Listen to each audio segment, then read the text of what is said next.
Hallelujah. യേശുവേ നന്ദി, യേശുവേ സ്തുതി. പ്രിയപ്പെട്ടവരെ, രാജാക്കന്മാരുടെ 1-ാം പുസ്തകം 3-ാം അധ്യായത്തില് സോളമൻ രാജാവ് ഇസ്രായേൽ രാജ്യത്തിൻ്റെ ഭരണം ഏറ്റെടുക്കുകയാണ്. കർത്താവ് പ്രത്യക്ഷനായി അദ്ദേഹത്തോട് ചോദിച്ചു, നിനക്ക് എന്ത് വരമാണ് വേണ്ടത്? അപ്പോൾ അദ്ദേഹം പറയുവാണ്, കർത്താവെ, ഇത് വലിയ രാജ്യമാണ്, വലിയൊരു ജനസമൂഹമാണ്. നന്മയും തിന്മയും വിവേചിച്ചറിഞ്ഞ് ഇവരെ ഭരിക്കാനുള്ള ജ്ഞാനവും വിവേകവും എനിക്ക് തന്നാലും.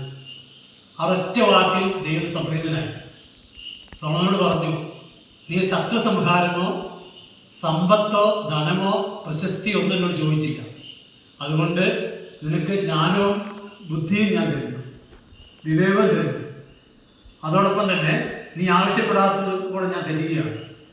സമ്പത്ത്, ധനം, അതുപോലെ സ്വർണം, വെള്ളി എന്ന് വേണ്ട എല്ലാം ഞാൻ നിനക്ക് തരികയാണ്. ജ്ഞാനത്തിനും വിവേകത്തിനും നിന്നെ വെല്ലാൻ, നിന്നെ മറികടക്കാൻ രാജാക്കന്മാർ ഉണ്ടാകുകയില്ല, ഉണ്ടായിട്ടുമില്ല, ഇനി ഉണ്ടാവുകയില്ല. അതുപോലെ സമ്പത്തിൻ്റെ കാര്യത്തിൽ. പ്രിയപ്പെട്ടവരെ, ഇവിടെ നമ്മൾ ഒരു കാര്യം ശ്രദ്ധിക്കേണ്ടതുണ്ട്. സോളമൻ ചോദിച്ചത് പരിശുദ്ധാത്മാവ് നിറഞ്ഞ് ഈ ജനത്തെ ഭരിക്കാനുള്ള ജ്ഞാനവും വിവേകമാണ്. കണ്ടോ, അതിനോട് കൂട്ടി ബാക്കിയെല്ലാം ദൈവം കൊടുക്കുകയാണ്. സോളമൻ ആവശ്യമുള്ളതല്ല, ആ സോളമൻ ആഗ്രഹിച്ച് ചോദിച്ചതല്ല. ഇതുപോലെയാണ് നമ്മുടെ കർത്താവായ ഈശോ മിശിഹ നമുക്കൊരു വാഗ്ദാനം നൽകിയിരിക്കുന്നത്. അത് വിശുദ്ധ മത്തായിയുടെ സുവിശേഷം 6-ാം അധ്യായം 33-ാമത്തെ വചനമാണ്. നമുക്കറിയാം, ഇവിടെ ഈശോ പറയുവാണ്, നിങ്ങൾ ആദ്യം അവിടുത്തെ രാജ്യവും നീതി അന്വേഷിക്കുക, ബാക്കിയെല്ലാം നിങ്ങൾക്ക് കൂട്ടിച്ചേർക്കപ്പെടും. എൻ്റെ രാജ്യം എന്ന് പറഞ്ഞാൽ നമുക്കറിയാം, റോമാലേഖനം 14-ാം അധ്യായം 17-ാമത്തെ വചനത്തിൽ പൗലോസ്ലീഹയുടെ പരിശുദ്ധാത്മ പറയുവാണ്, ദൈവരാജ്യം എന്ന ഭക്ഷണമോ പാനീയമല്ല, നീതിയും സമാധാനവും പരിശുദ്ധാത്മാവിനുള്ള ആനന്ദമാണ്. അപ്പം പരിശുദ്ധാത്മാവ് നിറഞ്ഞ ഒരു ജീവിതമാണ് ഈശോയുടെ പറയുന്നത്. ഈ പരിശുദ്ധാത്മാവ് നിറഞ്ഞ ഒരു ജീവിതം നമുക്ക് ലഭിക്കുമ്പോൾ പിന്നെ കർത്താവ് പറഞ്ഞ കേട്ടോ, ബാക്കിയെല്ലാം നീ കൂട്ടിച്ചേർക്കപ്പെടും. ബാക്കി എന്താ? ഈ ലോകത്ത് നമുക്ക് ആവശ്യമുള്ളതെല്ലാം ദൈവം തരുമെന്നുള്ള വാഗ്ദാനമാണ് ഈശോയുടെ. ഇതേ വാഗ്ദാനമാണ് നൂറ്റാണ്ടുകൾക്ക് മുമ്പ് കർത്താവ് സോളമന് കൊടുത്തത്. അതേ കർത്താവാണ് പുതിയ നിയമത്തിൽ വന്നപ്പോൾ നമുക്ക് ഈ വാഗ്ദാനം നൽകിയിരിക്കുന്നത്. നിർഭാഗ്യവശാൽ നമ്മളാരും ഈ പരിശുദ്ധാത്മാന്ന് അറിയാനുള്ള പ്രാർത്ഥനയില്ല. നമ്മളെവിടെ പോയാലും എന്തെങ്കിലും ഭൗതിക കാര്യങ്ങൾക്ക് വേണ്ടി, അതല്ലാതെ എനിക്ക് പരിശുദ്ധാത്മാവ് നിറയണം എന്നുള്ള ആഗ്രഹമാണ് നമുക്ക് ഈ കാലഘട്ടത്തിൽ ഇപ്പോൾ ഉണ്ടാകേണ്ടത്. കാരണം തിന്മ നിറഞ്ഞ ഒരു കാലഘട്ടമാണ്. വ്യക്തി ജീവിതത്തിലാണെങ്കിലും കുടുംബത്തിലാണെങ്കിലും സമൂഹത്തിലാണെങ്കിലും തിന്മയുടെ സ്വാധീനം ഒത്തിരിയുണ്ട്.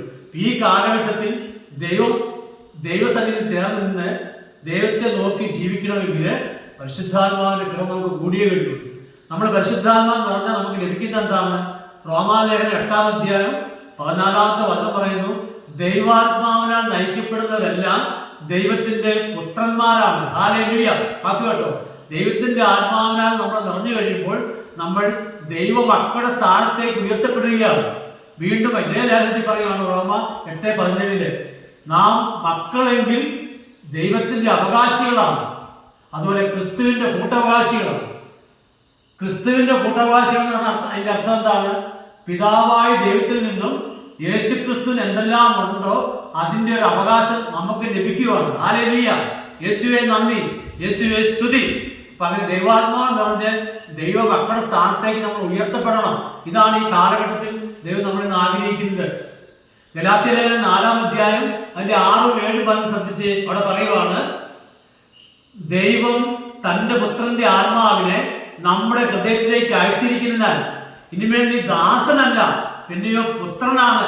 പുത്രനെങ്കിൽ ദൈവഹിതമനുസരിച്ച് നീ അവകാശിയാണ്. ഹല്ലേലൂയ. വാക്ക് കേട്ടോ, പുത്രനായി കഴിഞ്ഞാൽ നമ്മൾ അവകാശിയുടെ തലത്തിലേക്ക് ഉയർന്നു. ഇതാണ് ദൈവം നമ്മളിൽ നിന്ന് ആഗ്രഹിക്കുന്നത്.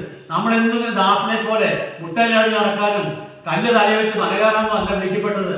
നമ്മൾ ദൈവപുത്ര സ്ഥാനത്ത് നിന്നുകൊണ്ട് അവകാശ തലത്തിൽ നിന്നുകൊണ്ട് പ്രാർത്ഥിക്കേണ്ടവരാണ് നമ്മൾ ഓരോരുത്തരും. ഹല്ലേലൂയ. യേശുവേ നന്ദി. ദൈവം വീണ്ടും നമ്മൾ പറയുന്ന വാക്കുണ്ട്, 2 കൊരിന്ത്യർ 6:18, ഞാൻ നിങ്ങൾക്ക് പിതാവും നിങ്ങളെനിക്ക് പുത്രന്മാരും പുത്രികളുമാണ്. ദൈവം പറഞ്ഞു കേട്ടോ, ഞാൻ നിങ്ങൾക്ക് പിതാവാണ്. എന്നിട്ട് പിന്നെ ദൈവം പറയുവാണ്, അതുകൊണ്ട് ഞാൻ നിങ്ങൾക്ക് പിതാവായതുകൊണ്ട് നിങ്ങൾ എനിക്ക് മക്കളാണ്. ഹല്ലേലൂയ. യേശുവേ നന്ദി. എഫേസ്യർ ലേഖനം 2-ാം അധ്യായം 19-ാമത്തെ വചനം പറയുകയാണ് നമ്മളോട്, ഇനിമേൽ നിങ്ങൾ അന്യരോ പരദേശികളോ അല്ല, സ്വർഗത്തിലെ വിശുദ്ധരുടെ സഹപൗരരും സ്വർഗത്തിലെ അംഗങ്ങളുമാണ് നമ്മൾ. കണ്ടോ ആ വാക്ക് കേട്ടോ?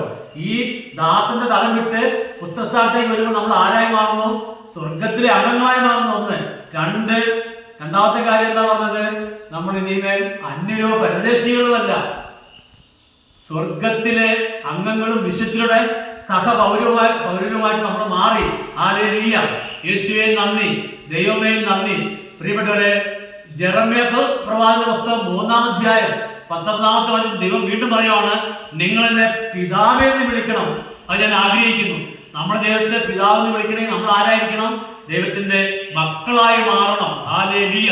ഈ ഒരു കാലഘട്ടത്തില് പരിശുദ്ധാത്മാവിന് വേണ്ടി നമ്മൾ ദാഹിച്ച് പ്രാർത്ഥിക്കണം.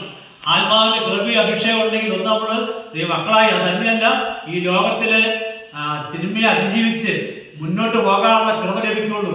പരിശുദ്ധാത്മാവ് നിറയുന്ന ഏതൊരു വ്യക്തിയുടെ ലക്ഷ്യം നിത്യജീവനാണ്. ഈ ജീവിതം കഴിഞ്ഞാൽ ദൈവത്തോടൊപ്പമുള്ള നിത്യജീവനുണ്ടെന്നുള്ള വലിയ ഉൾക്കാഴ്ചയാണ് അവന് ലഭിക്കുക പരിശുദ്ധാത്മാവ് നിറഞ്ഞു കഴിയുമ്പോൾ. അല്ലെങ്കിലോ നമ്മൾ അവിടെ എവിടെയും ആ പ്രാർത്ഥനയ്ക്കും ഈ പ്രാർത്ഥനയ്ക്ക് ഓടി ഈ ഭൗതിക കാര്യങ്ങളെ മാത്രം ലക്ഷ്യവെച്ച് ഓടി നമ്മുടെ ജീവിതം നശിപ്പിച്ചുകൊള്ളേ. പ്രിയപ്പെട്ടവരെ, കർത്താവ് പറഞ്ഞു കേട്ടോ, ആത്മാവിനെ നിറയുമ്പോൾ നമ്മുടെ ഭൗതിക കാര്യങ്ങൾ കൂട്ടിച്ചേർക്കപ്പെടുന്നതാണ്. കർത്താവിന്റെ വാഗ്ദാനമാണിത്. ആ വാഗ്ദാനത്തെ വിശ്വസിക്കണം. അതിൽ അവിടെ ഇവിടെ അറിഞ്ഞ് ഓടേണ്ടവരല്ല നമ്മൾ. ദൈവപുത്ര സ്ഥാനത്തേക്ക് വരണം. ദൈവപുത്ര സ്ഥാനത്തേക്ക് വന്നാൽ എല്ലാത്തിനും നമ്മൾ അവകാശികളായി മാറി. ഹല്ലേലൂയ. ഈ ലോകത്ത് നമുക്ക് ആവശ്യമായ എല്ലാ ഭൗതിക അനുഗ്രഹങ്ങളും ഇതിനോട് ചേർത്ത് തരികയാണ്.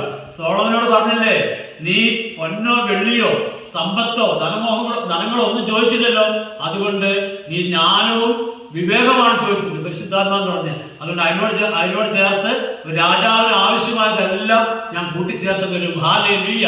യേശുവേ നന്ദി, യേശുവേ സ്തുതി. അതുകൊണ്ട് പ്രിയപ്പെട്ടവരെ, ഈ കാലഘട്ടത്തെ തിരിച്ചറിഞ്ഞുകൊണ്ട് നമ്മൾ ആ പ്രാർത്ഥനയുടെയും ഈ പ്രാർത്ഥനയുടെയും അവിടെ അത്ഭുതം കൊണ്ട് ഇവിടെ അത്ഭുതം കൊണ്ട് അങ്ങനെ ഓടി നടക്കേണ്ടവരല്ല. നമ്മൾ ദൈവപുത്ര സ്ഥാനത്തേക്ക് വരാനാണ് ആദ്യം ആഗ്രഹിക്കുന്നത്.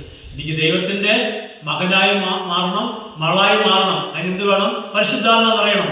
ദൈവത്തിന്റെ മകളെന്ന സ്ഥാനം നമുക്ക് നഷ്ടപ്പെട്ടു തോന്നുന്നത് എപ്പോഴാണ്? അത് പാപം ചെയ്യുമ്പോഴാണ്. പാപത്തെ ഉപേക്ഷിച്ച് വരുമ്പോഴാണ് പുത്രസ്ഥാനത്തേക്ക് പരിശുദ്ധാത്മാവിലൂടെ വീണ്ടും വരുന്നത്. കർത്താവിന്റെ വചനം കേട്ടോ, ഫിലിപ്പിയ ലേഖനം 4:19 ഒരു വാക്കുണ്ട്, അനുഗ്രഹിക്കപ്പെട്ടൊരു വാക്ക്. പൗലോസ് ശ്ലീഹയിലൂടെ പരിശുദ്ധാത്മ പറയുവാണ്, ദൈവം തന്റെ മഹത്വത്തിന്റെ സമ്പന്നതയിൽ നിന്ന് യേശുക്രിസ്തു വഴി നമുക്ക് ആവശ്യമുള്ളതെല്ലാം തരും. കണ്ടോ, ദൈവം തന്റെ മഹത്വത്തിന്റെ സമ്പന്നതയിൽ നിന്ന് യേശുക്രിസ്തു വഴി നമുക്ക് ആവശ്യമുള്ളതെല്ലാം തരും. ദൈവത്തിന്റെ വാഗ്ദാനമാണ്. ഈ വാഗ്ദാനത്തിൽ വിശ്വസിച്ചിട്ട് പ്രാർത്ഥിക്കാം.